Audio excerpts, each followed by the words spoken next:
So, ito po yung God's creation. Ang dami pong may barko dyan. May ibon dyan. Kanina ang laki ng ibon eh. So, lampas to ng, ng checkpoint. Talagang ang design ng Diyos. Mamamangha ka. Ang daming ibon. Ang daming wow. Very beautiful sa ating pong pasok po ako dito sa ating auto sa God's creation. So magandang umaga po sa ating lahat. Ay mapagpalang umaga po at sa buhay po ng bawat isa. Brad, pasok ka Brad. Sige po. So alam nyo mga kapatid, sabi ko nga ang God's creation ay kakaiba sa lahat. No? Makikita natin sa God's creation yung ganda ng kanyang nilikha. Good morning everyone. May sinasabi sa Biblia tungkol sa creation about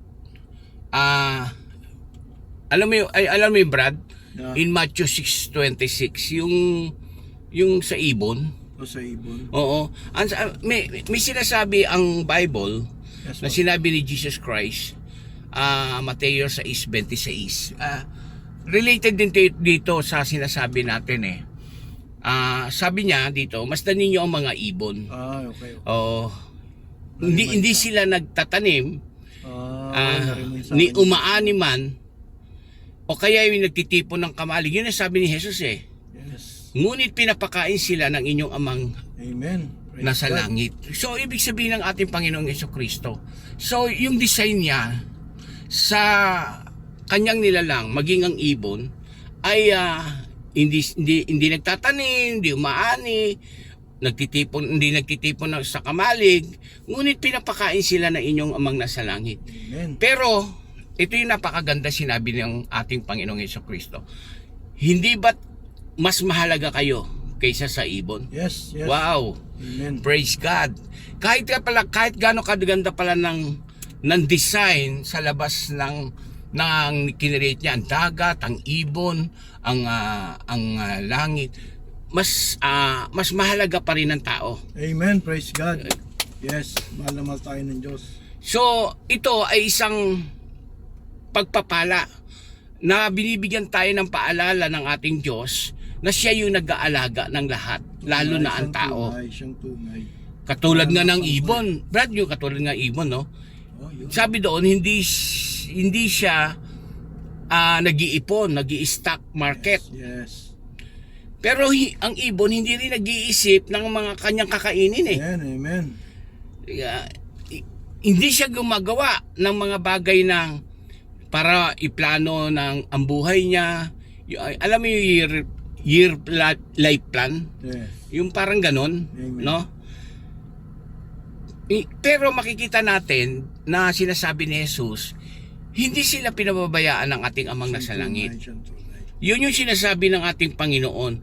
Merong sistema ang Diyos para sa mga ibon, inaalagaan niya ito. Yes, So, Amen. ano yung nais kong puntuhin dito na sinasabi ni Jesus? Ibig sabihin lang ng ating Panginoon, Brad, Amen.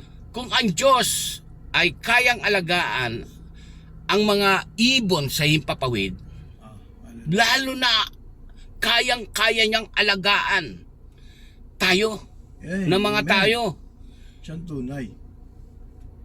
Amen. Hindi ibig sabihin na wala na tayong gagawin, nakatulad ng ibon, meron tayong gagawin. Siyempre magtatrabaho tayo, di ba? Amen. Amen. Pero siya rin yung magbibigay ng trabaho sa atin. Tama ba yun? Amen. No? Opo.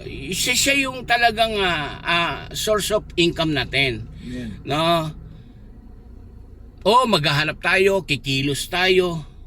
Pero ang maganda doon, hindi tayo pababayaan ng Diyos. Amen. Kahit kailan. Hmm. Tunay. Kaya wag na tayo mabuhay sa pag-aalala. Yes. Wag lang tayo. Hallelujah. Pangalawa, ito yung gusto kong maging hamon sa mga mananampalataya na Kasi minsan ang mananampalataya, Brad, yung itong ano, Amen. ang pinagbabasihan nila, yung kanilang pag-aalala eh. Kaya sila nagkakaroon ng takot sa kinabukasan nila, sa pagkain nila sa araw-araw. Pero sabi, ang ibon nga hindi yan pinababayaan eh. Ayan, siyang tunay, opo. Oo, pero ganun pa rin yung tao, nagwo-worry pa rin eh. Worry pa rin tayo dahil nga sa kakulangan siguro, no? Amen. Mahal ang bilihin, sa mga provision ng Diyos ay hindi na nagkukulang. Hindi natin minsan pinapansin yon. Tama ba ako doon? Tama po. Kasi sobra tayo nakapokus sa mga hindi natin kontrolado Siya nga. na hindi naman makakatulong sa atin talaga. Tama ba ako doon? Tama po. Talaga mas alam mo yung nakikita ko Amen. sa mga tao na kahit even Christian, mas naniniwala sila na ang problema ay higit sa kanilang isipan kaysa sa Diyos, Oo. kaysa sa pangako ng Diyos. Tama. Kaya sila nag-aalala. Huwag nilang problemahin yung nang higit sa Diyos ang kanilang problema. Sapagkat nasa paan ng Diyos, nasa kapangyarihan ng Diyos ang lahat ng problema natin. Tama ba ako doon? Oo, amen po. Kaya huwag tayo magproblema sa anumang bagay. Kasi kung doon tayo magsisimula, Brad, sa mga problema, sa mga worry, kung doon tayo magsisimula sa pagkabahala, walang mararating ang tao. Tama? Amen. Oo, pagkalugmo ko lang talaga. Yun, doon magsisimula ang walang tiwala sa Diyos. Opo. Anxiety. Tama? Po, Pastor. Opo. Naranasan ko po yan nung time na sa depression ako eh. Alam mo kung bakit? Amen. Hindi ka kumakain ng kapayapaan. Yan, tama nga. Oo, Tama po. hindi tayo nakain ng Hallelujah. kapayapaan. Yung kapayapaang bigay ng Diyos yung ibig ko Amen. sabihin, ha? Yung Amen. kapayapaan ng Biblia. Amen. Kasi kung may kapayapaan sa mundong ito, mas lalong may kapayapaan na higit ang kapangyarihan kaysa sa mundong ito. Ang kapangyarihan ng ating Panginoon na magbigay ng peace of mind sa Amen. ating Praise buhay. God. Hallelujah. Saka si Jesus Christ is gently talagang kinokorek tayo ng mabuti ng ating Panginoon. Lord God. Hallelujah. Thank you, Jesus. Minsan nga lang kaya tayo kinokorek. Nakikita kasi ng Panginoon, ginagawa nating Diyos ang mga worries Yes. na nangyayari sa ating buhay.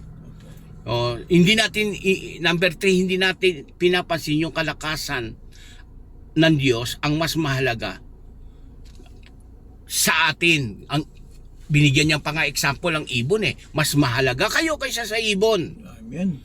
Ito yung pinaka powerful truth Amen. Oh. Yung napakahalaga natin kaysa sa mga ibon. Tama ba ako doon? Tama po, 'di ba? Kalarawan niya tayo ng Diyos. Diba? Yun. Kaya nga sabi niya, higit kayong mas mahalaga, huwag Amen. kayong mag-alaga Hallelujah. kaysa sa mga Yes, thank you, ibon. Lord. Yes, God. Thank you, Jesus. Hindi natin kailangan patunayan ang value natin para sa Diyos. Amen. Kasi nakikita na natin, nararanasan natin ang pag-alaga niya kung magtitiwala ka. Yes, siyang tunay. Doon natin mararanasan ang pagmamahala ng Diyos ay hindi transaction lang Mhm. Ito ay covenant, Yes, yes. Hallelujah. no? Ano ibig sabihin ng covenant? Pinag-agree ninyong dalawa, no? Na Amen. ikaw at ang Diyos. Kaya walang dapat ikabahala yung ating pong pag-aalala. Kaya kahit hindi mo alam ang araw ng bukas, alam ng Diyos ang bukas mo. Hallelujah. Tama ba? Amen, amen. Ang ganda. So, Hallelujah. bigyan natin ng application para sa ating buhay. Paano natin isa sa buhay ang sinabi ni Jesus tungkol sa Matthew Paano po? 6:26? Tama, no? Una-una, i-release natin ang control natin sa ating sarili at Amen. ibigay natin sa Diyos. Hallelujah. Hindi, huwag tayo magtanong ng what if. Yan dyan tayo nawawala sa focus Kailangan natin sagutin ngayon na ang buhay, lahat ng bagay ay sa Diyos lamang natin makikita. Praise God. At siya yung may tangan-tangan ng ating buhay, Amen. ng ating kinabukasan. Naniniwala ka doon? Opo naman. Naniniwala po. So, ano pa yung application natin para tayo ay isabuhay, yung sinabi niya. Mag-focus tayo Amen. sa Panginoon. Hallelujah. Not tomorrow, today. Today. Yes. Yung ibig ko rin sabihin, ngayon narinig mo mga kapatid na mensahe ngayon, gusto ng Diyos i-focus mo ang sarili mo sa Kanya, Yes. no? Kaysa naman na mag-ipon tayo ng mga bagay na makakapag-anxiety sa atin, mag-ipon na tayo ng tiwala Yes, para sa God. Panginoon. Tama ba 'yon? Tama po, Pastor. Yung Tama ibon, po. hindi nag-iipon ng para sa kinabukasan niya o pagkain niya sa kinabukasan. Kumikilos sila ayon sa kalooban ng Diyos. Yun yung ibig sabihin eh. Gusto ng Diyos na kumilos tayo ayon sa kanyang kalooban. Amen. Na sumunod tayo ngayon sa Kanya. Trust in the Lord with all your heart. Amen. No? Hallelujah. And lean not on your own understanding. Yun yung gusto ng Panginoon. Mag-trust ka ngayon, Hallelujah. mag-trust ka bukas, mag-trust ka magpakailanman. Yes. Thank Yun you, yung Jesus. magbibigay sa atin. Siyang tunay. Tsaka isa pa, no, isang application natin, paano natin isa sa buhay? I-practice natin yung gratitude, yung pagpapasalamat sa Panginoon kaysa sa mga anxiety Amen. na dumarating sa ating buhay. As mas maganda yung pasalamatan natin ang ating Amen. Panginoon. Sinabi ni Apostol Pablo yan, Opo. Philippians chapter 4 verse 6 to 7. Alam mo Brad, no, minsan bumabalik anxiety, tama? Opo. Ang minsan mga ganun. worry. Oo. So reminder lang, palitan mo ito ng kung nag-provide ang Diyos sa iyo noon, Hallelujah.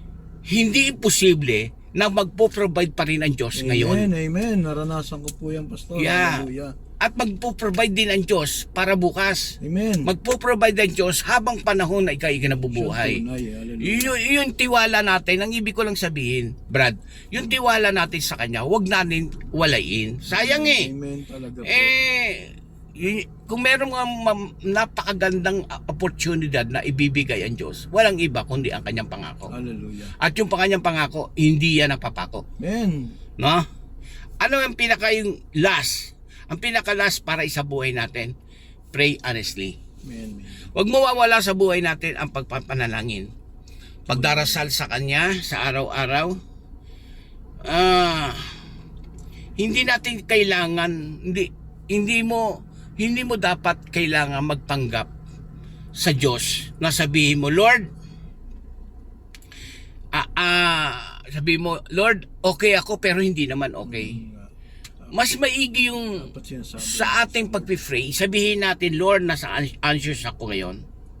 Nasa pag-aalala ako ngayon. Amen. So, gusto ko magpiliin ang mag-trust sa iyo kaysa mag-anxious. Hallelujah. Pwede pa, Lord, tulungan mo ako. Ganun lang, kasimple. Kaya kung sino man yung nag-aalala ngayon, mga kapatid, piliin mo ang magtiwala sa Diyos. Tayo po'y manalangin. Dakilang Diyos, kung mayroon man tao na nakinig ngayon at nabigyan ng isang bagay na makapagbibigay sa kanila ng napakagandang opportunity ang magtiwala sa iyo. Kung ang ibon nga sa himpapawid ay hindi niya pinapabayaan, ang mga tao pa kaya Amen. mas mahal niya ang mga tao sa lahat ng kanyang nilalang. Kami yon. Lord, salamat at pinakita mo sa amin ang iyong pagmamahal. Doon na lang sa John 3:16, Panginoon, nakita na namin kung paano mo binigay ang kaisa-isang anak mo upang ka ang sino man sumampalataya sa Kanya ay huwag mapahamak kundi magkaroon ng Yes, Lord buong Jesus. ng buhay na walang hanggan. Kaya sa umagang ito, kung sino man ang nais gumaling, manalangin ka sa Diyos at ipapanalangin din kita. Ipapanalangin namin kayo. Hindi man kita kilala ngayon, sa oras na ito ay alam kong pagagalingin ka ng Diyos. Hallelujah. Kung ikaw ay nasa kawalan, ikaw ay nasa worry, ay manalangin ka sa Diyos. Alisin ito ng lahat ng ating Panginoon. At naniniwala ko, alisin ito ng ating Panginoon ngayong umaga. Pagpalain nawa ang ating pong mensahe sa umagang ito. Ang bukas ng ating provision, ang ating pong devotion about Matthew 6:26. Maraming salamat po. In Jesus' name, Amen. Amen. Kapag napagpala po kayo sa mensaheng ito, bukas po ang Divine Will Church. Ito po ay nasa Lopesina sa may Alphamart. Kung meron kayo nakikita ang bakery doon, lalakad lang kayo ng konti papuntang PLDT. Hindi po pa po darating ng PLDT. Ay makikita niyo yung karatula ng Divine Will Church. Ay pumasok lang po kayo. Welcome po kayo alas 10 ng umaga every Sunday. At tayo magsalo-salo sa kanyang salita. Kung gusto niyo po akong kausapin, 0917-429-4205. Hallelujah. Pagpalain kayo ng Panginoon. God bless you all.